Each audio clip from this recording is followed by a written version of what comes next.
Good morning, everyone. I'm so happy and excited to be here and, to wake up and to know that it's going to be 67 today already put me in a tremendous mood, and then to be able to spend the morning with everyone here in person and tuning in online just made me even more happy and joyful being here today. On my way here, my car broke down in the middle of the street, and fortunately AAA came and picked me up. But that was not going to stop me from being here this morning to have a conversation, to use the power of joy and love this morning to talk to you about the times. I'm especially inspired today by Psalms 27, so I'm just going to read a little excerpt and just have a conversation, if that's okay with everyone. In my former life, I was an inspiring bad comedian, and I still make my living telling dad jokes with my family. And so feel free at any time to give me side looks or if the jokes don't land. I'm used to it, and it gives me encouragement. It hasn't stopped me at home. I think it won't stop me here. And so thank you for sharing some time with me and allow me to have a couple of minutes today with you. The Lord shall keep me safe. The Lord is my light and my salvation. Whom shall I fear? The Lord is the stronghold of my life. Of whom shall I be afraid? When evildoers assail me to devour my flesh, my adversaries and foes, they shall stumble and fall. Though an army encamp against me, my heart shall not fear. Though war rise up against me, yet I will be confident. One thing I asked of the Lord, this I seek, to live in the house of the Lord all the days of my life, to behold the beauty of the Lord and to inquire in his temple. For he will hide me in his shelter in the day of trouble. He will conceal me under the cover of his tent. He will set me high on a rock. Now my head is lifted up above my enemies all around me, and I will offer in his tent sacrifices, shouts of joy.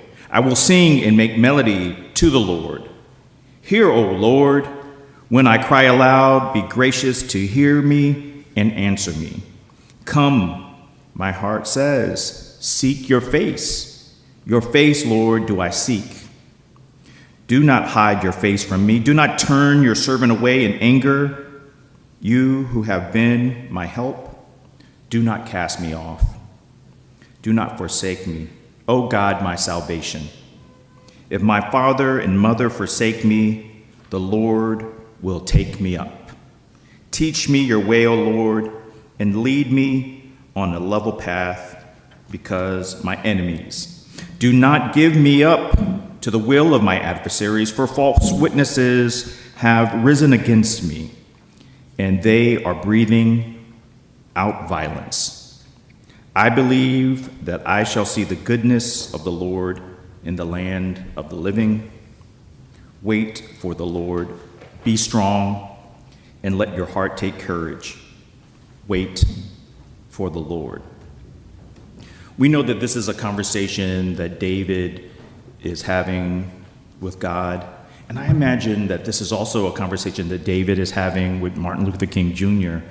And he's having this conversation with Malcolm X. And he's having that conversation with you and I today. I don't read Psalms 27 as a passive declaration of faith, but as a defiant act of courage. Faith is courage, a refusal to be consumed by fear, even when fear is warranted. This is a conversation between fear and faith, history and people, between those who wait for justice and those who fight for it. What does it mean to wait for the Lord? What does it mean to wait for the Lord in 2025? What does it mean to fear nothing when history has given us every reason to fear? Forget about history. The present times has given us every reason to fear. This anticipatory compliance that's happening every day. We're almost afraid to turn on our televisions, our radios, look at social media. David asked a question centuries ago but it is a question that echoes today. When evildoers assail me to devour my flesh, my adversaries and foes, they shall stumble and fall. Have you ever been surrounded by your enemies, by forces bigger than you, trying to silence you, push you down, deny your worth? I hear Dr. King responding, sitting in the cell in Birmingham, writing in a dim light, hearing the voices of those who told him to wait, be patient, move slowly, King, move slowly, Martin. And yet, like David, he declared, injustice anywhere is a threat to justice everywhere. Malcolm X says, I will never say that progress is being made if you stick a knife in my back 9 inches and pull it out 6. There is no progress. If you pull it out at all, that's not progress. Progress is healing the wound. They told them both to wait, but King and Malcolm, they know what we know now. Justice delayed is justice denied. David says, though an army encamp against me, my heart shall not fear. Though war rise up against me, yet I will be confident. And I hear King in Memphis, standing before people, speaking as if he had already glimpsed his own death. I've been to the mountaintop. I may not get there with you, but I want you to know tonight that we as a people will get to the promised land. 24 hours later, he was gone. Psalms 27 is not just about personal struggles. It's about something bigger, the fight against systems built on fear and violence. What do we fear today? If I had asked us to raise our hands, we'd probably be here for the rest of the evening. We wouldn't, the rest of the day, what we were fearing or what's being placed in front of us, all this chaos. These forces are surrounding us. Do not give me up to the will of my adversaries, for false witnesses have risen against me, and they are breathing out violence. I hear this in the cries of those who engage in justice work, in the voices of those beaten on the Edmund Pettus Bridge, whose anniversary we just celebrated, in the names whispered in courtrooms where justice is never meant to be found. The Confederacy did not die. It transformed. It became monuments, redlining, mass incarceration.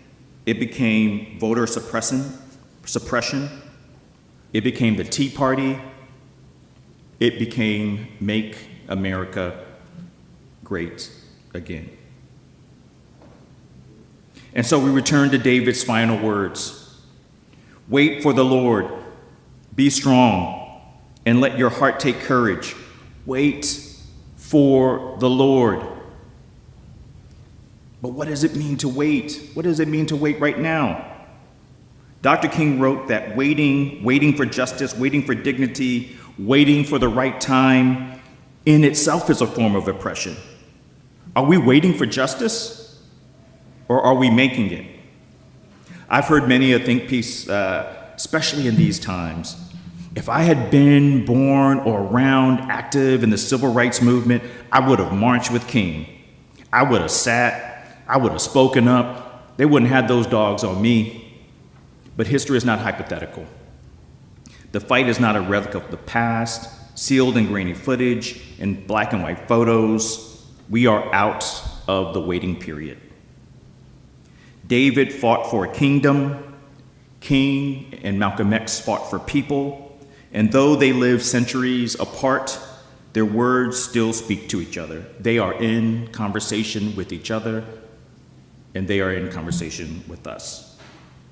David is talking to King, and King is communicating with us.